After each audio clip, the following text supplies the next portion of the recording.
Presentar la información en forma de gráficos, flechas, mapas, ilustraciones, maquetas, favorecen la comprensión de las ideas. Son un valioso soporte de las explicaciones escritas y orales y además le permiten al orador desarrollar un estilo propio en el que presentar sus ideas de forma clara, sencilla y efectiva.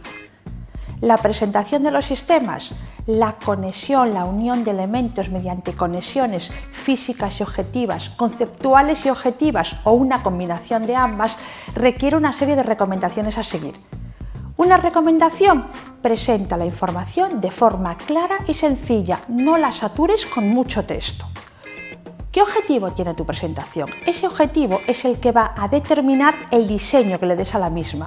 Recomendación: que sea atractivo, que se visualice fácilmente y además que queden ganas de querer ver más porque te atrae esa presentación visual. ¿Qué detalle, qué conocimiento tiene la audiencia? ¿Qué detalle de matices demanda? ¿De qué tiempo disponéis orador y audiencia? Eso va a determinar la utilización de gráficos. Otras formas expresivas, otras formas visuales que se pueden utilizar, ¿cuáles son?